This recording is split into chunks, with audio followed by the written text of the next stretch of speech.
23장. 제7년에 여호야다가 용기를 내어 백부장 곧 여로함의 아들 아사랴와 여호하난의 아들 이스마엘과 오벳의 아들 아사랴와 아다야의 아들 마하세야와 시그리의 아들 엘리사밧 등과 더불어 언약을 세우매 그들이 유다를 두루 다니며 유다 모든 고을에서 레위 사람들과 이스라엘 족장들을 모아 예루살렘에 이른지라. 온 회중이 하나님의 전에서 왕과 언약을 세우매 여호야다가 무리에게 이르되 여호와께서 다윗의 자손에게 대하여 말씀하신 대로 왕자가 즉위하여야 할지니 이제 너희는 이와 같이 행하라. 너희 제사장들과 레위 사람들 곧 안식일에 당번인 자들의 3분의 1은 문을 지키고 3분의 1은 왕궁에 있고 3분의 1은 기초문에 있고 백성들은 여호와의 전 뜰에 있을지라.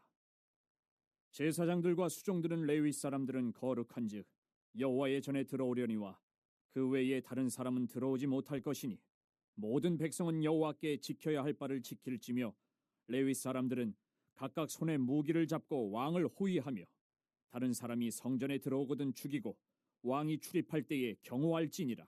하니 레위 사람들과 모든 유다 사람들이 제사장 여호야다가 명령한 모든 것을 준행하여 각기 소하에 안식일에 당번인 자와 안식일에 비번인 자들을 거느리고 있었으니 이는 제사장 여호야다가 비번인 자들을 보내지 아니함이더라. 제사장 여호야다가 하나님의 전 안에 있는 다윗 왕의 창과 큰 방패와 작은 방패를 백부장들에게 주고 또 백성들에게 각각 손에 무기를 잡고 왕을 호위하되 성전 오른쪽에서부터 성전 왼쪽까지 제단과 성전 곁에 서게 하고 무리가 왕자를 인도해내어 면류관을 씌우며 율법책을 주고 세워 왕으로 삼을세 여호야다와 그의 아들들이 그에게 기름을 붓고 이르기를 왕이여 만세수를 누리소서 하니라.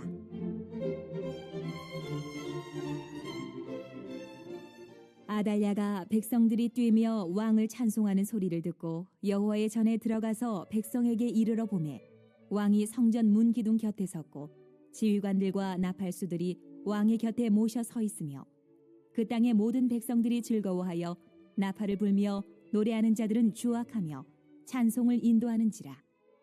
이에 아달랴가 그의 옷을 찢으며 외치되 반역이로다 반역이로다 하매 제사장 여호야다가 군대를 거느린 백부장들을 불러내어 이르되 반열 밖으로 몰아내라. 그를 따르는 자는 칼로 죽이라. 하니 제사장의 이 말은 여호와의 전에서는 그를 죽이지 말라 함이라. 이에 무리가 그에게 길을 열어주고 그가 왕궁 말문어기에 이를 때에 거기서 죽였더라.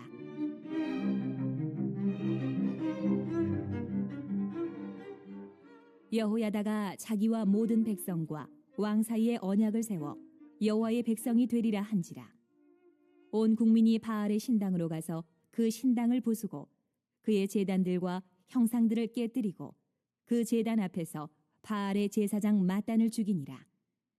여호야다가 여호와의 전에 직원들을 세워 레위 제사장의 수하에 맡기니 이들은 다윗이 전에 그들의 반열을 나누어서 여호와의 전에서 모세의 율법에 기록한 대로 여호와께 번제를 드리며 자기들의 정한 규례대로 즐거이 부르고 노래하게 하였던 자들이더라. 또 문지기를 여호와의 전 여러 문에 두어 무슨 일에든지 부정한 모든 자는 들어오지 못하게 하고 백부장들과 존귀한 자들과 백성의 방백들과 그 땅의 모든 백성을 거느리고 왕을 인도하여 여호와의 전에서 내려와 윗문으로부터 왕궁에 이르러 왕을 나라 보좌에 앉히매 그 땅의 모든 백성이 즐거워하고 성중이 평온하더라. 아달랴를 무리가 칼로 죽였었더라. 네, 오늘 이제 역대하 23장 말씀인데요. 어제 말씀과 이제 이어지는 그런 말씀인데 어제 말씀에 이제 10절 22장 10절부터 12절까지는 이제 새로운 유다의 뭐 왕이라고 할 수는 없고 유다의 전체 역사에서 가장 이제 어두운 그런 시기라 이렇게 볼 수가 있는데 여왕이 나오게 되죠. 여왕이 자기가 여왕이 뭐 누가 왕을 세운 게 아니고 스스로 자기의 그 손주들까지 다 죽이고 그리고는 자기가 왕이다 이러면서 유다를 이제 다스리는 이 아달랴라고 하는 가장 극심하고 이상한 여자가 하나 나옵니다. 그래서 22장 10절부터 12절까지 그 내용이 나오는데 굉장히 이제 어두운 그런 시기죠. 한 6년 정도를 유다에서 이렇게 나라를 엉망진창으로 만들어 놓는데 그때에 그런 어두운 순간에도 무슨 일이 있게 되냐면은 하나님께서 그 모든 왕자들이 다 죽게 되는 가운데서 한 왕자를 보호를 하시죠. 그래서 그 왕자의 이름이 나옵니다. 우리 22장 11절 말씀 한번 볼까요? 11절 말씀 시작. 왕의 딸 여호사부앗이 아하시아의 아들 요아스를 왕자를 죽임을 당하는 중에서 몰래 빼내어 그와 그의 유모를 침실에 숨겨 아달랴를 피하게 하였으므로 아달랴가 그를 죽이지 못하였더라. 여호사부앗은 여호람 왕의 딸이요 아하시아의 누이요 제사장 여호야다의 아내이더라. 여호사부앗이라는 이제 공주죠. 사실 왕의 딸이니까 공주 겸 이제 제사장의 아내인데 이 사람이 몰래 다 죽임을 당하는 가운데서 갓난아기를 하나 몰래 이제 빼돌립니다. 그리고 이제 성전에서 자기가 이제 이 아이를 갖다 보살피고 기르게 되죠. 그렇게 12절에 보니까 22장 12절 보면은 그렇게 6년 동안 하나님의 성전에 숨어서 이 아이가 자라나게 되었더라. 이렇게 말씀을 합니다. 무슨 말을 하는 거냐면은 북이스라엘 왕조는요 계속 엎치락뒤치락 바뀝니다. 여로보암이 나라의 왕으로 세운 것도 사실 그것도 어떻게 보면 반란 비슷한 거죠. 솔로몬의 그 왕권에 자기가 순종하지 못하겠다. 그래서 여로보암이 뚝 떼나가가지고 저쪽에서 북이스라엘의 10개 지파의 왕이 된 거 아닙니까? 자, 그러고 나서 이제 계속 엎치락뒤치락하게 돼요. 여로보암의 아들들이 계속 하느냐? 여로보암의 아들들이 하다가 공격당해서 싹 다 몰살당하고 다른 왕조, 또 싹 다 몰살당하고 다른 왕조, 이렇게 계속 그렇게 하다가 이제 끝납니다. 엎치락뒤치락. 근데 이거는 북이스라엘만 그런 게 아니고요. 대부분의 이제 세상의 나라들이 다 그랬습니다. 그러다가 나라가 망해요. 나라들이 거의 그런 식으로 망합니다. 뭐 일부에서 전쟁을 해서 망하는 경우도 있긴 있지만 그거보다 사실 내부 총질 비슷한 그런 경우가 훨씬 많습니다. 대부분이 다 그렇게 가는데 유다의 왕조는 그럼에도 불구하고 망할 것 같은데 망하지 않아요. 거기에 씨와 같은 한 사람이 툭 남아 있어요. 남아 있다가 다시 그 사람을 통해서 이어지는데 그 근거가 무엇이냐면 바로 다윗의 씨라는 거죠. 하나님께서 다윗과 언약을 베풀었고 다윗을 통해서 이 나라를 영원토록 이끌겠다라는 하나님의 그 언약의 신실함에 따라서 아무리 왕조가 바뀌어도 아무리 난리가 나도 다윗의 씨가 이어져 오고 있다라는 것입니다. 자, 그런 가운데서 오늘 요아스가 성전에서 갓난아기지만 6년 동안 제사장의 보살핌을 받고 쭉 자라나다가 오늘 1절 말씀을 읽어봅니다. 23장 1절, 2절까지 한번 읽어보겠습니다. 시작.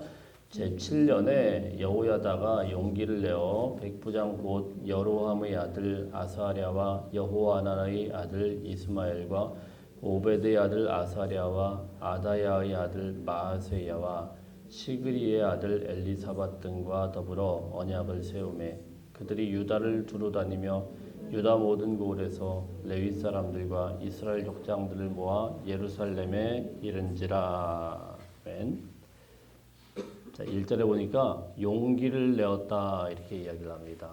이제 개혁의 새로운 이제 출발은 한 사람의 용기로부터 비롯되었다 이렇게 말씀을 하죠. 이건 그냥 용기가 아니고 사실 목숨 건 거죠. 잘못하면 자기 목숨이 날아가는 그런 순간에 이 제사장이 7년에 그러니까 아이가 자라나고 7살이 될 때에 그때 이제 더 이상은 안 되겠다. 더 이상 이렇게 유다를 암흑기로 놔두면 안 되겠다. 그래서 용기를 내 가지고 사람들을 모으는데 우선 이제 군대를 모았습니다. 백부장의 이름들이 쭉 나오고 있죠. 백부장 그리고 2절 말씀에 보면은 레위 사람들이 또 등장을 합니다. 그리고 이스라엘의 족장들까지 백부장, 레위 사람들, 이스라엘의 족장들 이렇게 모든 지도자들이 총동원돼 가지고 이제 개혁에 같이 동참을 하게 되는 것입니다. 그리고 이제 여기 보면은 언약을 세웠다라는 말씀이 계속 이제 반복이 되고 있어요. 1절 말씀에서도 언약을 세우매, 우리 3절에서도 언약을 세우매, 자 이렇게 계속 언약을 세웠다라는 이제 말씀이 반복이 되는데, 이 언약이라는 말은 이런 겁니다. 이거 언약식을 할 때 우리 여러분 창세기 같은데 이렇게 항상 나오잖아요. 언약식의 방법이 몇 가지가 있는데 가장 대표적인 게 어떤 거냐면은 언약식을 행한다. 우리가 같이 이런 일을 할 때 언약을 한다. 이럴 때는 짐승을 하나 잡아가지고 거기다 딱 갈라놓습니다. 그리고는 그 사이를 사람들이 지나가요. 지나가면서 이제 다짐을 하는 거죠. 무슨 말씀이냐면은 만일에 우리가 이것을 갖다가 배신을 하고 이걸 하나님과의 언약을 하는 이 가운데서 우리가 딴 마음을 먹는다. 그럼 짐승이 딱 갈라진 것처럼 너희를 갈라져서 죽을 거야. 이런 말씀이에요. 이 언약식은 그러니까 단순한 게 아니고 그냥 죽음을 하는 게 결사 의식이다 이렇게 볼 수가 있는 거죠. 자, 그런 이런 언약식에 사람들이 다 동참을 한 겁니다. 이 제사장이 용기를 내니까 그 다음에 백부장들이 쭉 붙고 그 다음에는 이제 레위 사람들이 다 붙고 그리고 지역장들까지 군대 그리고 종교적인 지도자들 그리고 마을의 모든 족장들까지 싹 다 붙어가지고 언약식에 참석을 하고요. 이제 급기야는 우리 3절에 보면 3절 읽어보겠습니다. 3절 시작. 온 회중이 하나님의 전에서 왕과 언약을 세우매 여호야다가 무리에게 이르되 여호와께서 다윗의 자손에게 대하여 말씀하신 대로 왕자가 즉위하여야 할지니 온 회중 이스라엘 백성의 모든 회중이 이 언약식에 그대로 참석을 합니다. 목숨 걸고 이것을 지켜내게 되겠다. 근데 여기 무엇이냐면은 대제사장이 이야기를 합니다. 여호와께서 다윗의 자손에게 대하여 말씀하신 대로 이 왕자가 즉위하는 것이 하나님의 뜻이다. 이것을 이제 명명백백하게 밝히게 되는 것이죠. 그러니까 이 언약식은 그냥 내가 뭘 하나 정권을 만들겠다라는 게 아니고 없던 이야기 하는 게 아니고 하나님께서 기적적으로 이 다윗의 자손을 지켜주셨고 이 다윗의 자손이 당연히 왕이 되어야 된다. 이 나라의 혼란함 가운데서 다윗의 자손이 다시 일어나야 된다. 이거는 하나님의 그 약속의 근거이다. 이걸 갖다가 명명백백하게 밝히는 그러한 언약식이다. 이렇게 말씀을 합니다. 자, 이 모든 것들이 어디에서 되었냐면은 우리 3절에 보니까 어디서요? 하나님의 전에서 성전에서 이런 일들이 막 이제 결사대 비슷한 것들이 이제 일어나게 된 것이죠. 자, 이제 이렇게 모든 것들을 다 준비하고 이제 드디어 7살 되었던 이 어린 요아스가 왕으로 이제 올라가게 되죠. 왕으로 이제 기름 부어서 세워지게 되는데 자, 우리 9절 말씀 한번 읽어볼까요? 9절 말씀 시작. 레위 사람들과 모든 유다 사람들이 제사장 여호야다가 명령한 모든 죄송합니다. 9절을 읽었는데 8절을 읽고 있네요. 9절 읽겠습니다. 시작. 제사장 여호야다가 하나님의 전 안에 있는 다윗 왕의 창과 큰 방패와 작은 방패를 백부장들에게 주고 이 중에 이제 언약식의 한 복판인데 첫 번째 한 건 뭐냐면 다윗 왕의 창과 큰 방패와 작은 방패를 백부장들에게 줬다. 상징적인 거죠. 그러니까 이때에 전쟁을 해가지고 이스라엘이 이제 전쟁을 해가지고 이제 나라들을 이렇게 점령을 하면서 나라의 기틀을 만들 때 전리품들이 있지 않습니까? 전리품들 중에 특별히 이제 창과 방패 같은 걸 많이 뺏어옵니다. 다른 나라에서. 자, 그러면 그거를 다 어디다 보관하냐면은 이 성전에다 보관을 했습니다. 성전의 창고에다 보관을 했어요. 다윗 왕만 그렇게 한 게 아니고 그 후에 다른 왕들도 나가서 전쟁을 하면은 이기면은 그 전리품들을 다 가지고 오죠. 그리고 거기서 먹고 쓰는 뭐 생필품 같은 건 다 나눠서 백성들에게 주고 그리고 이런 이제 대표적인 전쟁 물자들 뭐 이런 것들은 이제 기념품으로 성전에 다 보관을 합니다.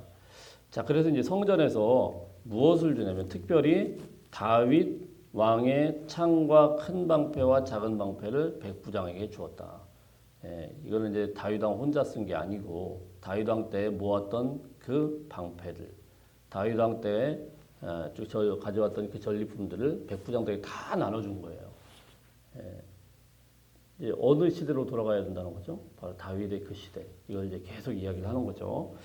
자, 그 다음에 10절 말씀에 보면은 백성들에게 손에 무기를 잡고 왕을 호위하되 성전 오른쪽에서부터 성전 왼쪽까지 제단과 성전 곁에 하고 모든 중심이 지금 성전으로 딱 모여 있어요. 그 백부장뿐만이 아니고 모든 백성들이 이제 군사가 되어가지고 딱 호위를 하고 요아스 왕을 딱 보호를 하는 거죠. 11절 읽어봅니다. 11절 시작. 무리가 왕자를 인도해 내어 면류관을 씌우며 율법책을 주고 세워 왕으로 삼을세 여호야다와 그의 아들들이 그에게 기름을 붓고 이르기를 왕이여 만세수를 누리소서 하니라. 자, 이렇게 이제 요아스 왕의 즉위식이 성전 안에서 거행이 된 겁니다. 기름 부어 가지고 그 앞에 이제 왕으로 세우고 왕이여 만세수를 누리소서 이러면서 이제 이 어린 7살짜리 이제 꼬마인데 이제 왕으로 세우게 된 것이죠. 자, 여기서 이제 또 특별히 중요한 거는 11절에 보니까 면류관을 씌우고 율법책을 줬다 이렇게 얘기했습니다. 어린 친구에게 율법책을 딱 준 겁니다. 기름 부어 세워서 당신은 이제 하나님의 부름을 받은 하나님의 왕입니다. 딱 세워놓고 율법책을 딱 줬어요. 자, 이게 이제 무슨 의식이냐면은 우리 미국 대통령을 할 때 이제 성경에다 이렇게 손을 얹고 한다고 하지 않습니까? 그것도 비슷한 의식일 수 있겠습니다만 그건 그냥 형식적인 건데 사실은 이제 이게 신명기 말씀에 딱 나와 있는 근거가 있습니다. 이게 뭐냐면은 이스라엘 왕들은 하나님의 율법을 놓고 어릴 때부터 율법을 제사장과 똑같이 율법을 부지런히 공부해야 돼요. 그러니까 무슨 말씀이냐면은 당신은 왕이긴 하지만 왕으로서 자기 마음대로 법을 만들고 자기가 뭘 해가지고 백성들 위에 군림하는 왕이 아니고 철두철미하게 하나님의 율법의 말씀에 그 말씀에 근거한 다스림이 있어야 된다. 그 하나님의 그 통치의 근거가 된 그런 나라를 만들어야 된다. 이런 뜻이죠. 그 왕은 왕인데 하나님의 통치 대리자일 뿐이지 진짜 다른 나라 왕처럼 지금 이 폭군 아사랴처럼 지 마음대로 사람들 죽이고 자기 마음대로 그냥 사람들 굴복시키고 자, 이런 왕이 아니다라는 것을 대대 이제 선포를 한 거죠. 그래서 성전에서부터 딱 시작을 하고 성전에서 사람을 기름 부어 왕으로 세우고 하나님의 율법을 갖다 옆에다 놓고 자, 율법을 근거로 이제 새로워져야 된다. 이런 다짐을 하게 된 것입니다. 자, 이랬더니 이제 아달랴가 이제 다급하게 이제 오죠. 12절 말씀에 보면은 사람들이 이제 갑자기 다 모여가지고 왕을 새롭게 만든다. 그러니까 막 뛰쳐와서 백성들에게 막 이야기를 하면서 13절에 보면 반역이다, 반역이다, 막 이렇게 외칩니다. 반역은 자기가 저질러 놓고 그냥 자기 왕자들이고 다 죽이고 막 자기가 해놓고는 반역이다, 반역이다. 이미 늦었죠. 14절에 보니까 여호야다가 군대를 거느린 백부장을 통해서 그 여자를 갖다가 여왕 행세를 했던 그 아달랴를 싹 끄집어냅니다. 성전에서는 죽일 수가 없으니까 밖에서 그를 갖다 칼로 죽이게 되었다. 이렇게 해서 이제 개혁이 마무리가 됩니다. 우리 16절 한번 읽어볼까요? 16절 시작. 여호야다가 자기와 모든 백성과 왕 사이에 언약을 세워 여호와의 백성이 되리라 한지라. 자, 여호야다 이 대제사장의 중심으로 개혁이 일어나고 그는 뭐라고 했냐면은 언약을 세웁니다. 하나님의 언약을 세우고 뭐라고 하냐면은 여호와의 백성이 되리라. 우리는 다 왕과 자신과 모든 백성이 다 여호와의 백성이다. 이렇게 선포를 하게 된 것이죠. 이 개혁은 어떤 정치적인 어떤 혁명을 이야기하는 게 아니고 하나님 앞에 있었던 신앙적인 갱신 운동이다. 자, 이런 것을 대대적으로 선포를 한 그런 말씀입니다. 우리 17절 말씀 읽어봅니다. 17절 시작. 온 국민이 바알의 신당으로 가서 그 신당을 부수고 그의 제단들과 형상들을 깨뜨리고 그 제단 앞에서 바알의 제사장 맏단을 죽이니. 자, 이 개혁은요 단순하게 그 여왕 하나 죽이는 걸로 끝나지 않았어요. 이제는 온 국민들이 이 말씀의 근거에 막 가가지고 우상 숭배의 가장 본산이었던 바알의 신당으로 쳐들어가서 신당을 다 부셔버렸습니다. 그리고 제단들을 다 깨뜨렸고 그 우상 숭배의 대제사장도 제사장도 다 죽여버립니다. 자, 우리 18절 볼까요? 18절 시작. 여호야다가 여호와의 전의 직원들을 세워 레위 제사장의 수하에 맡기니 이들은 다윗이 전에 그들의 반열을 나누어서 여호와의 전에서 모세의 율법에 기록한 대로 여호와께 번제를 드리며 다윗이 정한 규례대로 즐거이 부르고 노래하게 하였던 자들이었더라. 자, 이제 바알 신당을 다 부서뜨리고 그 다음에 이제 여호야다가 한 것은 무엇이냐면은 여호와의 전 성전의 직원을 다시 세웠다. 다윗 시대에 세워진 게 직원들이죠. 찬양하는 사람들, 또 그 안에 이제 문지기들, 19절을 보면 문지기들, 자, 이런 것들을 이런 사람들 다시 이제 다윗 시대로 돌린 거죠. 이게 모든 근거가 다윗 왕의 그 언약, 그리고 다윗 왕 시대에 그 예배하였던, 그리고 하나님을 율법을 가장 우선시했던 그 왕의 모습, 하나님의 통치 대리자로서의 그런 모습, 자, 여기로 이제 다 돌리게 된 거죠. 온 국민이 여기에 이제 합의를 해서 이렇게 다시 이제 어지러운 나라를 이제 회복하게 하는, 그리고 결론이 21절 말씀입니다. 21절 시작. 그 땅의 모든 백성이 즐거워하고 성중이 평온하더라. 아달랴를 무리가 칼로 죽였더라. 자, 23장 말씀에 이제 이렇게 혼란스러운 가운데서 이런 개혁들이 착착착착 진행되었다라는 말씀을 딱 하고 24장에 드디어 이제 요아스 왕이 어리지만은 이제 등장을 하면서 이 사람이 이제 쭉 자라나면서 나중에 대대적인 이제 종교 개혁을 시행을 하게 되는 거죠. 자, 이렇게 이어지는 그런 모습을 23장에서 쭉 보여주고 있습니다. 참 절망스러운 상황이었고 어두운 그런 역사였죠. 자, 그 가운데서 어떤 일이 있게 되었냐면 한 사람의 결단이죠. 한 사람의 목숨 건 결단. 자, 이것이 나라를 이제 살리게 되었다라는 사실입니다. 또 한 가지 오늘 성경에서 말씀하시는 건 뭡니까? 이 어두운 시대에도 하나님의 남겨놓은 자, 이제 이게 남은 자 세상이죠. 남겨놓은 자들이 항상 결국은 등불처럼 일어나게 되었더라. 이스라엘 백성들의 지금 포로들은 어떻습니까? 그 사람들이 남은 자죠. 포로로 끌려가가지고 그 땅에서 수많은 그런 고통을 겪으면서 70년 동안 나라 잃은 소름 가운데 있었지만 그럼에도 불구하고 하나님의 언약을 잊지 않고 계속 그 땅에서 예배했던 그 포로들, 그 남은 자들을 통하여서 하나님께서 다시 말씀으로 율법으로 나라의 기틀을 세우고 일으키더라라는 것입니다. 그래서 이 사람들이 용기를 내야 된다는 거죠. 바로 여호사밧의 여호야다의 그 제사장의 그 뒤를 따라서 온 국민들이 언약을 세우면서 목숨을 걸고 나라의 기틀을 세웠듯이 당신들은 어떻게 해야 된다고요? 당신들도 하나님의 말씀에, 하나님의 율법의 말씀에 철저하게 삶을 들이면서 나라의 어두운 것들을 지금 희미해져 버린 이 나라, 폐허가 된 예루살렘을 다시 율법의 말씀으로, 하나님의 말씀으로, 성전으로, 예배로 자 이렇게 세워놔야 되지 않겠냐, 이런 이제 메시지를 갖고 있는 게 23장 말씀이라고 볼 수가 있습니다. 우리 말씀 기억하시면서 오늘 하루도 우리의 삶 가운데 사람이 예배가 회복되기를 원하고 모든 회복의 근원이 무엇이냐? 예배의 회복이었죠. 성전의 회복이었죠. 크리스찬의 모든 회복은요. 하나님께로 돌아와야 됩니다. 주의 말씀에 근거해서 우리 삶에서 잘라낼 부분을 잘라내고 다시 하나님의 말씀으로 채워야 될 부분을 채우고 자, 그래서 새로워질 수 있는 우리 삶이 다 되시기를 축복합니다.